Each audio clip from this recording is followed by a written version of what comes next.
ओम सहनाववतु सहनौ भुनक्तु सह वीर्यं करवावहै तेजस्विनावधीतमस्तु मा विद्विषावहै।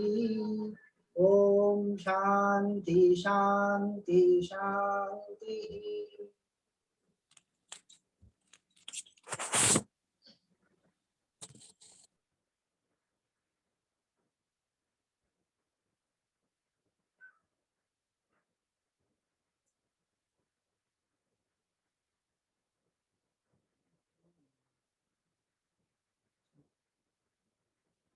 तो संस्कृत अध्ययन के क्रम में हम लोगों ने संधि पढ़ लिया, विशेष्य विशेषण को देख लिया। अब हम लोगों को एक चीज और देखना है, वह है प्रातिपदिक। प्रातिपदिक का क्या मतलब हुआ कि वैसे शब्द जो अपने मूल रूप में है वो प्रातिपदिक कहलाते हैं। जैसे आप देखिए, हिंदी में एक शब्द है, आप गीता प्रेस की पुस्तकें देखेंगे तो उसमें मिलेगी आपको ज्यादा। राम रावण को मारता है। गीता प्रेस की किताबों में अक्सर यही होता है, रावण और को ये दोनों जुड़ा हुआ रहता है। रावण में जब को शब्द जुड़ गया तो उसका क्या मतलब हो गया कि मार खाने वाला रावण है और मारने वाला राम है। ठीक।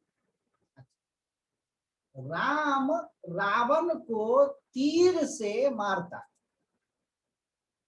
अब यहां पर तीर से, तीर में जब से लग गया तो क्या हो गया, तीर मारने का इंस्ट्रूमेंट हो गया। ठीक। राम रावण को तीर से सीता के लिए मारता है। अब इसमें क्या हो गया, मारने की जो क्रिया है उसको करने वाला कौन है, राम। मार खाने वाला कौन है, रावण। किस चीज से मारा जाता है, तो तीर से। और किस लिए मारा जाता है, तो सीता के लिए मारा जाता है। अब सीता में क्या शब्द जुड़ा हुआ है, सीता के लिए मारता।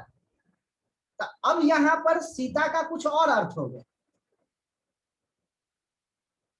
और सीता गाना गाती है, इसमें क्रिया है गाना, और क्रिया को करने वाला क्या है, सीता। अच्छा, सीता के लिए गाना गाती है, इसमें क्रिया कौन है, गाना। कर्ता जो भी हो अभी स्पष्ट नहीं है, लेकिन किसके लिए गाना गाया जा रहा है, तो सीता के लिए। तो ये सीता किसी वाक्य में सीता गाना गाती है, इस वाक्य में सीता करता है। और राम सीता के लिए गाना गाता है, इसमें राम करता है। और के लिए क्या है, संप्रदान। ये एक वाक्य में सीता करता हो जाती है और दूसरे वाक्य में सीता के लिए काम किया जाता है। ये पता कैसे चलता है अंतर, ये जो के लिए शब्द जुड़ गया है उससे पता चलता है कि सीता करता है, करता मतलब कार्य को करने वाली है, अथवा सीता के लिए कार्य किया जाता है। और संस्कृत में इसी कार्यों के लिए शब्दों का रूप बदल जाता है। जो हम लोग रामः रामो रामः रटते हैं वो क्यों बदल जाता है उसको आपको समझना है। वो कोई मौज में नहीं बदलता है कि किसी को मन में आ गया तो किस रूप बना दिया ताकि सब लोग परेशान होते रहे, नहीं जी। ये जो जिस जैसे सीता के लिए का अर्थ कुछ और होता है और सीता गाना गाती है उसमें सीता का अर्थ कुछ और है। तो उसी तरह से जो ये के लिए का शब्द जो संस्कृत में जुड़ता है उसका कुछ ना कुछ अर्थ बदल जाता है। हिंदी में हम लोग क्या करते हैं, सीता के लिए गाना गाता है, पिता पुत्र के लिए लड्डू लाता है, कृष्ण राधा के लिए बांसुरी बजाते हैं। तो ये के लिए सब में के लिए जोड़ दिया तो एक ही तरह का रूप बनाना कठिन नहीं।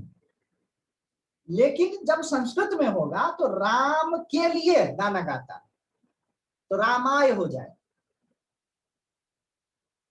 ये थोड़ा सा रूप बदल जाए।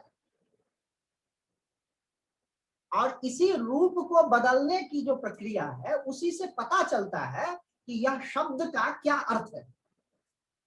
तो इसमें से जो इस रूप के बदलने की प्रक्रिया जो है उसको क्या कहते हैं, कारक। हिंदी में भी हम लोग उसको कहते हैं कारक, अंग्रेजी में उसको कहते हैं केस। जैसे राम, तो राम हो गया कर्ता, राम को लगा दिया तो राम हो गया कर्म, राम को मारता है।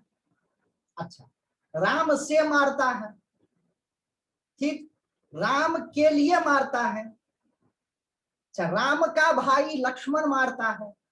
ये क्या है, आपस में एक दूसरे का शब्दों का संबंध बताता है, और इसको क्या कहते हैं, कारक। और संस्कृत में जब आप वाक्यों को डिसाइफर करेंगे, जब अर्थ निकालेंगे, तो आपको देखना पड़ेगा उसमें के लिए लगा हुआ है, कि से लगा हुआ है, कि को लगा हुआ है, कि ने लगा हुआ है। और ये जब पता चलेगा तब वाक्य अपना अर्थ प्रकट करना शुरू कर देगा। अब हिंदी में या अंग्रेजी में आपको मालूम है कि के लगने से क्या होता है, या कहां कहां पर के लगाना चाहिए, कहां कहां पर ने लगाना चाहिए, कहां कहां पर को लगाना चाहिए, कहां कहां पर से लगाना चाहिए, ये आपको मालूम है। संस्कृत में भी उसका सिस्टम बना हुआ है कि प्रथमा क्या होगा, द्वितीया क्या होगा, तृतीया क्या होगा, चतुर्थी क्या होगा, पंचमी क्या होगा, षष्ठी क्या होगा, सप्तमी क्या होगा।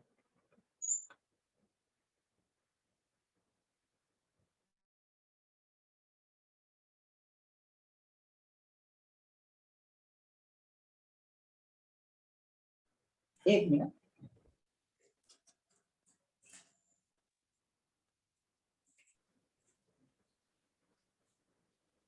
कारक का अर्थ आप लोग समझ रहे हैं ना कि कितना जरूरी है कारक।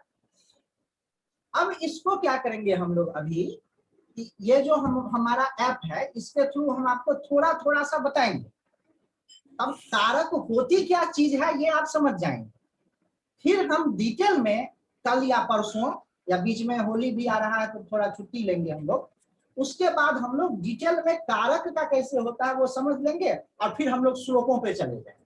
2-4 दिनों के बाद हम लोग जो है, होली के बाद संभवतया गीता के श्लोकों को अर्थ कैसे किया जाता है वो करना हम लोग शुरू करें। अब देखिए कारक का कैसे प्रयोग होता है।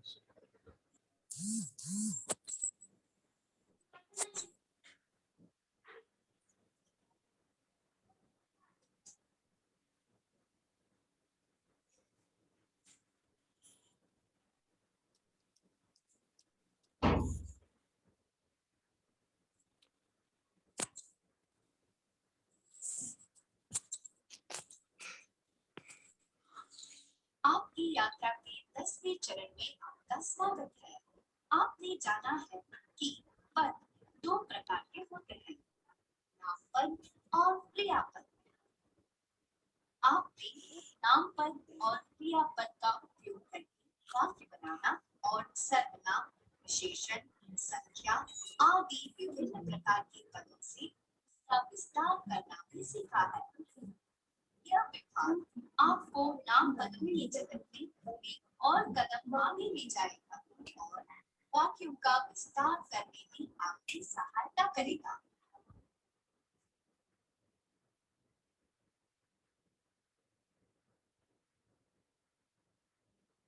आपने इससे पहले जाना है कि क्रियापद का मूलभूत शब्द धातु कहलाता है।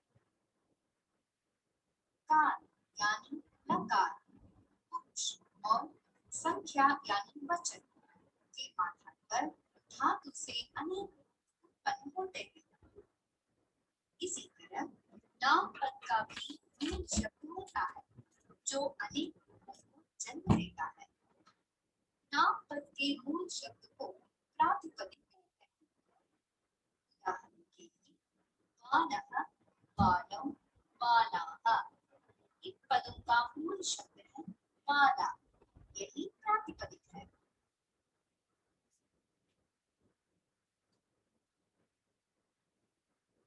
प्रातिपदिक आपको समझ में आया? जैसे देखिए हिंदी में हम लोग लिखते हैं ना, बालक ने,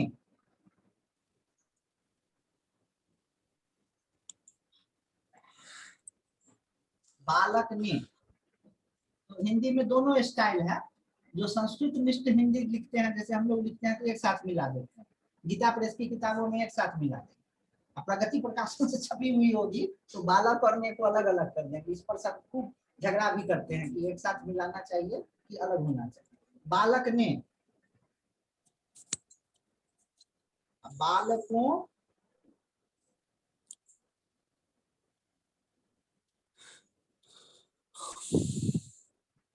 ने, बालक ने का क्या मतलब हुआ? एक बालक, एक बालक ने, एक बालक नहीं हुआ, एक बालक ने हुआ, मतलब हाँ हाँ करता है वो, हाँ, doer of the action whatever.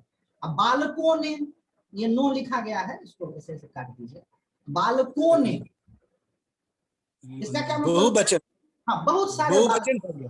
ठीक है, हाँ अब हाँ देखिए ने को काट करके हमने लिख दिया, बालक को, शिक्षक ने बालक को मारा, अथवा जो भी। अब बालकों को, दोनों में अंतर हुआ कुछ अर्थ में? हाँ हुआ। क्या क्या हुआ? बालक को का क्या मतलब हुआ कि इसमें जो कर्म है, कर्म का मतलब होता है जो क्रिया हुआ है उसका प्रभाव जिस पर पड़ा है वह बालक है। मारने वाला बालक नहीं है, मार खाने वाला बालक। जैसे कि एक वाक्य कहें बालक ने मारा, उसका हाँ कुछ और होगा। अब बालक को मारा, उसका अर्थ एकदम कुछ और होगा। एकदम एकदम। ठीक है ना? तो ये ने की जगह को कर देने से अर्थ बदल जाता है ना? तो हाँ हाँ संस्कृत में भी ये ने और को की जगह बालक को, ये जो मूल शब्द है बालक, मूल शब्द है बालक, इसको कहते हैं प्रातिपदिक। ने को ये सब हटाकर, अच्छा, और इसमें ने को आदि लगाने की जगह पर उसका रूप थोड़ा थोड़ा सा बदल जाता है।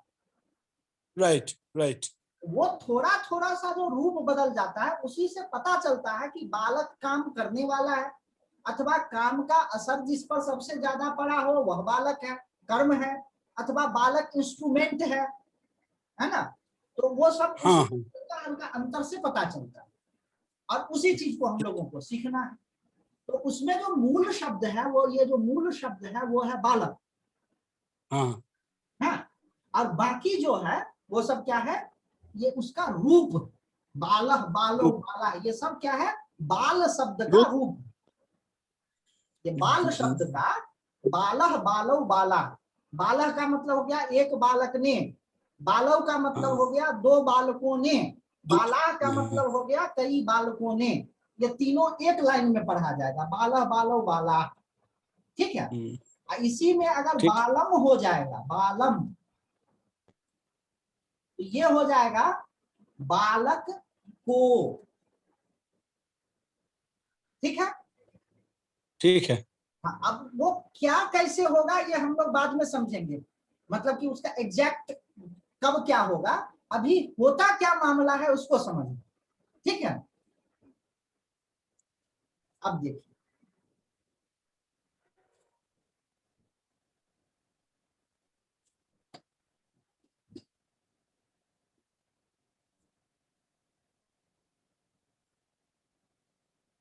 जिन पुल्लिंग शब्दों को आपने सीखा उनके वचन रूप का विसर्ग निकालकर आप उसके प्रातिपदिक का अंदाजा लगा सकते हैं।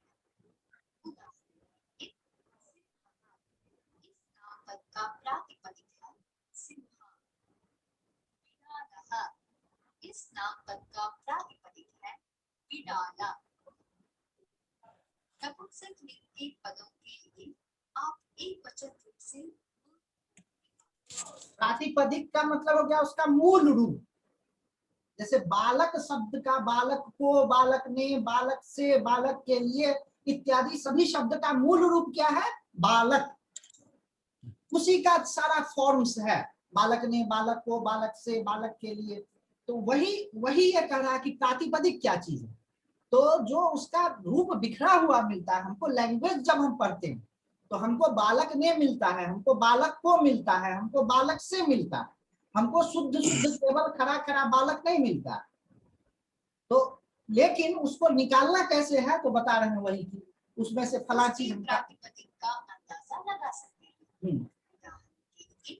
हलन इस नाम पद का प्रातिपदिक है फल, उसका मूल रूप का प्रातिपदिक है जनक। स्त्रीलिंग पदों का प्रातिपदिक उनके एकवचन रूप के समान होता है।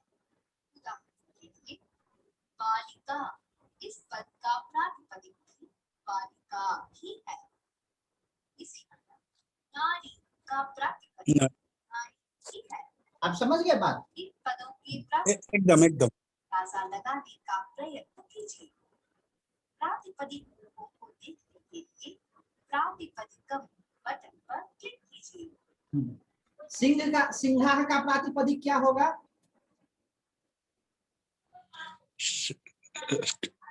किसका? सिंघाह, पहला जो है इसका प्रातिपदिक सिंघौ, हाँ? सिंगो। सिंघौ, नहीं, सिंघव नहीं, सिंगो होगा।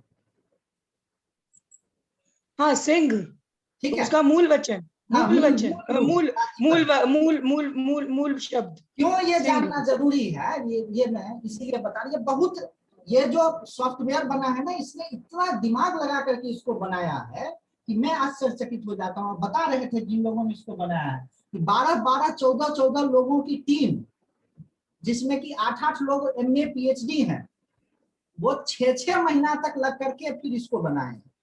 क्यों ये जरूरी है कि आप जब संस्कृत पढ़ेंगे तो आपको रूप मिलेगा सिंघा, आपको रूप मिलेगा बालिके, आपको रूप मिलेगा नारी। अब आप डिक्शनरी में सिंघा खोजते खोजते परेशान हो जाएंगे, आपको सिंघा मिलने वाला नहीं। आपको डिक्शनरी में क्या रूप मिलेगा? सिंह हो, सिंह सिंह, सिंह। तो इसीलिए, सिंह। हाँ, इसीलिए प्रातिपदिक रूप जानना जो है बहुत जरूरी है ना। तो डिक्शनरी नारी का क्या होगा फिर? है? नारी का क्या होगा? नारी का नारी ही होता है। और बालिके, बालिका। बालिका, ओके। फलानी का, फल, हाँ, अश्व का, अश्व, पत्रिके का, पत्रिका, हाँ, लेखनियों का, लेखनी, हाँ, लेखनी, हाँ, पुस्तके का, पुस्तक, नहीं, पुस्तक, काकाह का, काका, हाँ, तुलाह का, तुला, हाँ, कुप्यह का, कुपी, हाँ, प्रणानी का, पर्ण। हाँ, पर्ण। ये देखिए ना, आपको रूप भी दिखा। प्रणाली का मतलब क्या होता है? पत्ता। ओके। जब पार्वती जी शिव के लिए तपस्या कर रही थी तो अर्पण, पहले हाँ। भोजन उन्होंने छोड़ दिया, फिर उसके बाद पत्ते खा करके रहने लगे, उसके बाद पत्ता भी छोड़ दिया। तो पत्ता होता है पर्ण, और पत्ता भी खाना छोड़ दिया तो क्या उनका नाम हो गया? अपर्णा। अपर्णा। इसीलिए पार्वती जी का एक नाम अपर्णा भी है। लड़कियों का भी नाम अपर्णा होता है। अपर्णा का मतलब हो गया जिसने पत्ता भी खाना छोड़ दिया, पर्ण भी खाना छोड़ दिया। कर्णों का, कर्ण, कुंचिके का, कुंचिका। कर्तर्यः का, कुंचिका का मतलब क्या हुआ? जी, की, कुंजी, हाँ, की, हाँ, कर्तर्यः क्या?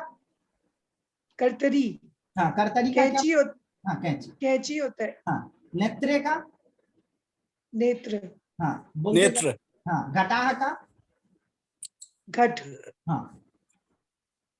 अब आपको घटाह लिखा हुआ है, ये क्या रूप है ये आपको समझना है। बहुवचन। हाँ, बहुवचन।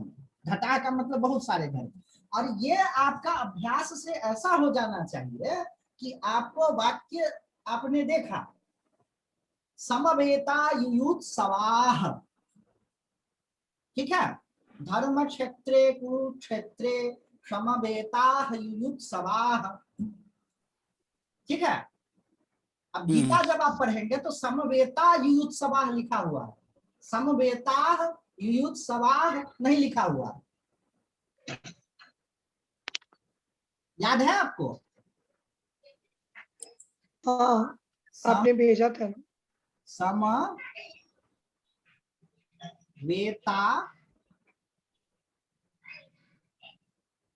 युयुत्सवाः, युयुत्सवाः।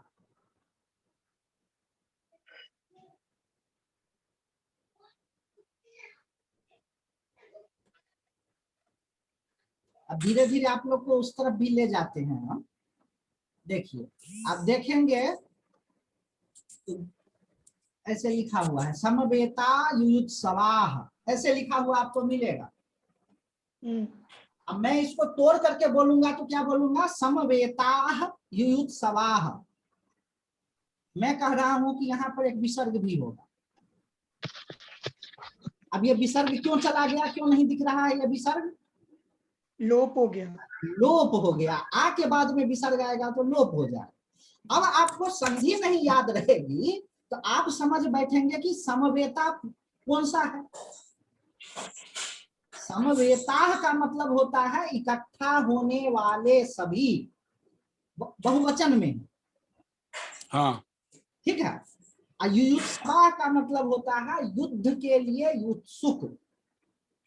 युयुत्सवा भी बहुवचन में है, समवेता भी बहुवचन में। अब ये आप यहाँ पर विसर्ग उड़ा हुआ है तो आप समझ ही नहीं पाएंगे कि ये क्या है, क्या हो रहा है। इसीलिए संधि जानना बहुत जरूरी है। जो लोग वो कोशिश करते हैं कि सीधे सीधे वो सिखा दें और शब्द रूप रटा दें और समझ में आ जाएगा, नहीं आएगा। टेक्स्ट आपको नहीं समझ में आएगा। आप अनुवाद कर लेंगे, जोड़ जाड़ करके संस्कृत बोल लेंगे, वो बोलना संस्कृत बहुत आसान है, कोई कठिन चीज नहीं है, लेकिन आप टेक्स्ट नहीं पढ़ पाएंगे। इसलिए संधि सबसे जरूरी है। और ये जो शब्द रूप याद करना है, ये हम सब एक दिन में आपको ना सारे शब्द रूप याद करवा दें, उसमें कुछ दिक्कत नहीं है, उसका एक ट्रिक होता है। बट अभी इसमें समवेता का मतलब ये है कि सभी एक जगह एकत्रित, ये तो हमें मतलब नहीं मालूम है इसका। ये मतलब आपको पता चल जाए। समवेता आप अच्छा। डिक्शनरी में खोज लेंगे। समवेता शब्द का प्रातिपदिक क्या होगा? समवेतो। समवेत। समवेत शब्द हिंदी में भी उपयोग होता है, बांग्ला में भी है ये वाला, है ना? तब और युद्धस्थ जो नेक्स्ट वर्ड था उसका, युयुत्सवः, उसका कैसे मिलेगा? वो सब मैं बताऊंगा। उसके लिए क्या है, ओके। कृदंत, कृदंत और तद्धित आपको सिखा देंगे। वो सब हमारे सिलेबस में पहला दिन जो दिया था उसमें है। कृदंत और तद्धित से क्या होता है कि वो पता चल जाता है। ठीक है। और जो नहीं आएगा वो डिक्शनरी है।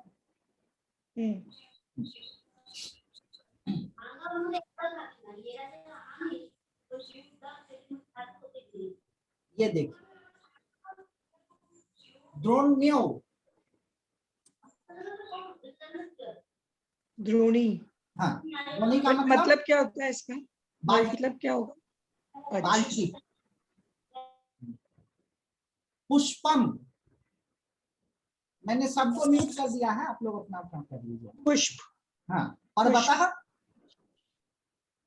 पर्वत। हाँ, माला, माला।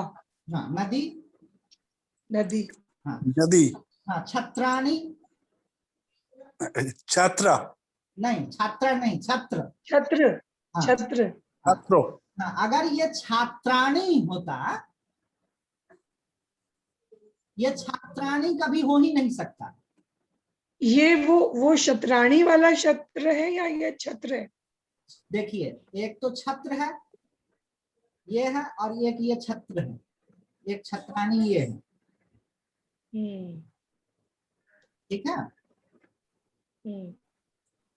तो ये जो छत्र है, ये जो यहाँ पर दिया हुआ ये वाला, ये क्या है ऐसे पता चल जाएगा आपको, ये छत्र है। अम्ब्रेला जो होता है, छत्र। हाँ, इसका मतलब छत्र अम्ब्रेला होता है। और ये नपुंसक लिंग में, फलम फले फलानी, छत्रम छत्रे छत्राणि। और छात्रा जो शब्द होगा, अगर छात्रा शब्द होगा उसका रूप अलग हिसाब से बनने, लता लते अच्छा, अच्छा। लताः। छात्रा का बहुवचन ऐसा होगा, ठीक है। ठीक है। ठीक है। मतलब ना थोड़ा सा श्रम करने पर अब रटना कुछ भी नहीं है। जिस तरह से मैथ्स करते हैं ना, तो सारे चीज को आप कैलकुलेट करके दिमाग में बैठा लेते हैं, सारे फैक्टर्स आपके सामने में एक साथ आ जाते हैं। अच्छा, इसका ये चीज है, इसका ये चीज है, इसका ये चीज है। या गाड़ी ड्राइव करते हैं तो आपको पता चल जाता है कि वो गाड़ी इतनी दूरी से आ रही है, अब ऐसे हमको घुमाना है, ऐसे करना है। उसी तरीके से अब ये सारी चीजें जो है ना, अब एक साथ अपने आप प्रकट होने लगेगी। आपको घबराना नहीं, बस चलते चलना। आदित्य जी, वैसे काफी कुछ मैंने देखा, जैसे मैं ये रिवाइज भी कर रही थी संधि, काफी कुछ मैथमेटिकल तरीके से है, लॉजिकल। जैसे एकदम मैंने अब कल व्यंजन संधि को मैं रिवाइज किया, तो उसके अंदर में क्लियर था कि जब मृदु है तो वो थर्ड में चेंज होता है, तो वो भी तो मृदु ही है। वही बात है ना, मृदु भी थर्ड है, वो थर्ड जब में। कर्कश में चेंज होता है तो वो कर्कश में ही चेंज, फर्स्ट में चेंज होता है हाँ हाँ। उसके पीछे। तो इसमें काफी कुछ अगर लॉजिकल देखे तो काफी कुछ वाकई में रटने की जरूरत नहीं है। एकदम नहीं रटने की जरूरत है, एकदम नहीं रटने की जरूरत। हमने बहुत संधि बहुत पढ़ा ना, बहुत जगहों पे, और जो पारंपरिक पद्धति से, जब इस पद्धति से महाराज जी हमको पढ़ाना शुरू किए, एकदम से जैसे दिमाग ही घूम गया, करे रे रे रे, क्या बता रहे हैं। दिए गए पद के सही प्रातिपदिक को चुनिए। इसका कौन सा है प्रातिपदिक? गजह का गज। गज।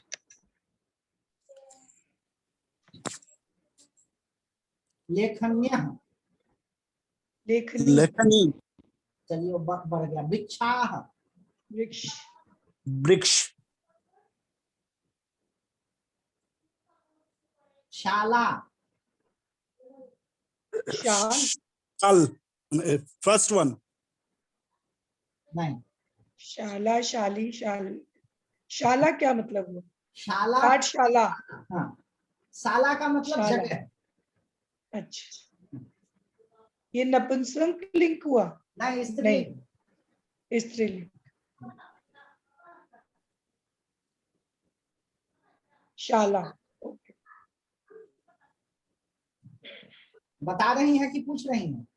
नहीं, शाला बता रहे हैं। हाँ, आपने जो स्त्रीलिंग साल हुआ ना? कहा, वो साल नहीं होगा। क्यों नहीं होगा? कि साल अगर शब्द होता तो उसका रूप होता सालह, सालव, शालाह। Right right right right right right. ठीक है ना? ठीक ये ठीक ठीक ठीक। ये दिखने में लग रहा है बहुत बच्चों जैसा, लेकिन ये जो है ना, आपको आगे की बहुत वो प्रैक्टिस करते जाएगा। सही में ठीक है। मुखम, मुख। मुख। मुख नपुंसक लिंग शब्द। नपुंसक हो गया ना? हाँ। द्रोण्यो, द्रोणी। हाँ। बाल्टी बताया ना आपने, हाँ, मतलब बाल्टी। इसका स्त्रीलिंग हो गया। नहीं, हाँ, द्रोणी स्त्रीलिंग। फले, फल। फल नपुंसक ये लिंग। भी नपुंसक लिंग हुआ। फलम फले फलानी। नौके, नौका। हाँ। लता लते बट ये द्विवचन में। नौका स्त्रीलिंग। अच्छा, नौका स्त्रीलिंग है, द्विवचन में है। नौका का नौके द्विवचन में। अब इसमें मामला फंस रहा है। हस्त। हस्त। हस्त, हस्त होगा कि हस्तम होगा? हस्त। हस्त ही हस्त होगा। हस्तम कभी नहीं होगा। हस्त भी आपका वो हुआ, हस्त भी आपका क्या हुआ? नपुंसक लिंग हुआ। अब ये नहीं कहा जा सकता। क्यों? होता वैसे नपुंसक लिंग है, हाँ। क्योंकि जो द्विवचन में होता है, बालकः बालकौ बालका, फलम फले फलानी। हाँ, तो हस्तव जो है पुल्लिंग होगा हमारे हिसाब से। हस्त हस्तौ, हाँ पुल्लिंग। बालक बालकौ, हाँ ठीक है। धन धन धन धनम धनानि, धन। नपुंसक लिंग हुआ ये। हाँ धन।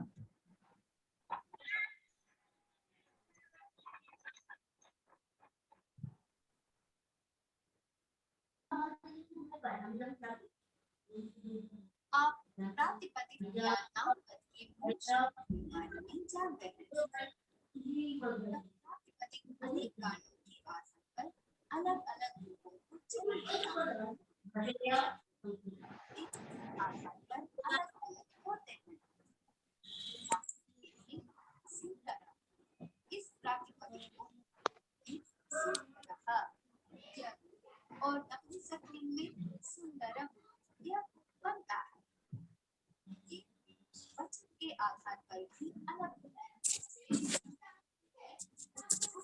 एक वचन में सुंदरः यह बनता है, वचन में सुंदरौ और बहुवचन में सुंदराः ये बनते हैं। स्लाइड की आवाज ठीक नहीं आ रही। विवचन रूप सुंदरे और बहुवचन रूप सुंदरानी बनता है। एक और अंश है जो नामपद के रूप और अर्थ पर प्रभाव डालता है, वह विभक्ति कहलाता है।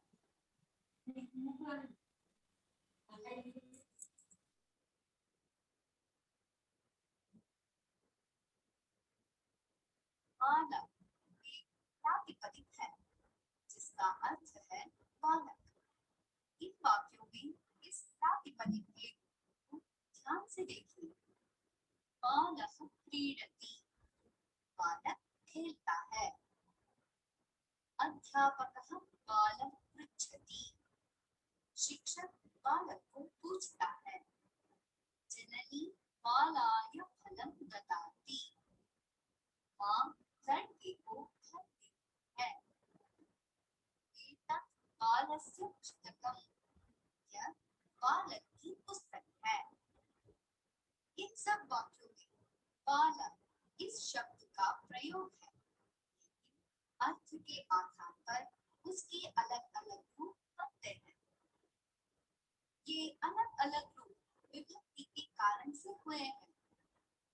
संस्कृत में एक विशिष्ट अर्थ को कहने के लिए विभक्ति का प्रयोग होता है। प्रथमा विभक्ति, द्वितीया विभक्ति, तृतीया विभक्ति, चतुर्थी विभक्ति, पंचमी विभक्ति, षष्ठी विभक्ति और सप्तमी विभक्ति। संस्कृत भाषा में ये 7 विभक्तियां हैं। संबोधन प्रथमा की एक और विभक्ति होती है जो प्रथमा विभक्ति का ही एक अलग प्रकार है और उसे किसी को संबोधित करने के लिए प्रयोग किया जाता है। आपने अब तक नामपदों और सर्वनामों के जो रूप सीखे हैं वे प्रथमा विभक्ति के रूप हैं। प्रथमा विभक्ति केवल किसी पदार्थ को सूचित करने के लिए प्रयुक्त होती है, जैसे एषः बालः, तानि फलानि, ते नार्यम् इति। यह क्रिया करते हुए किसी व्यक्ति को कहने के लिए प्रयुक्त होती है, जैसे बालकः गच्छति, बालिकाः नृत्यन्ति, अहं पठामि इत्यादि।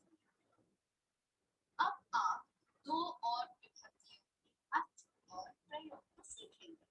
वे हैं द्वितीया विभक्ति और षष्ठी विभक्ति।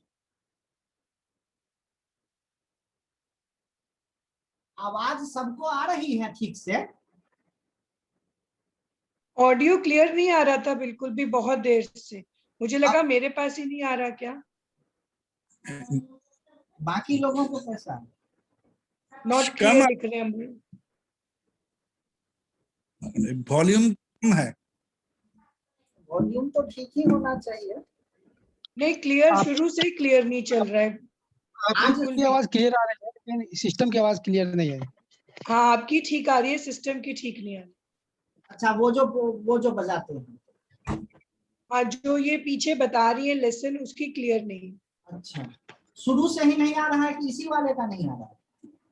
शुरू से नहीं आ रही थी, मैंने बहुत देर बाद बोला कि शायद ठीक हो जाए। अच्छा।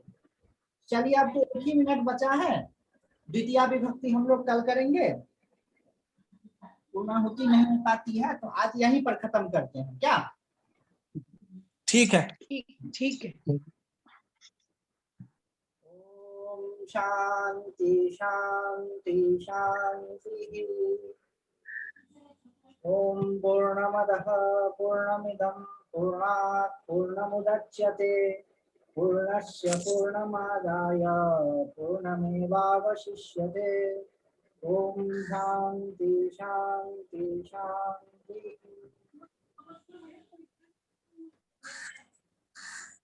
अब ना हम लोगों का प्रवेश हो चुका है एक तरह से। विभक्तियों को समझना है, फिर एकदम से कैलकुलेशन, इतना मजा आएगा ना, बहुत मजा आएगा। ठीक है, फिर कल क्लास होगा, उसके बाद फिर या कल हम देखेंगे, कल का भी हम छुट्टी ले सकते हैं, जैसा भी होगा हम बता देंगे। ठीक है। और आपने क्या बताया था? रंग भरी एकादशी।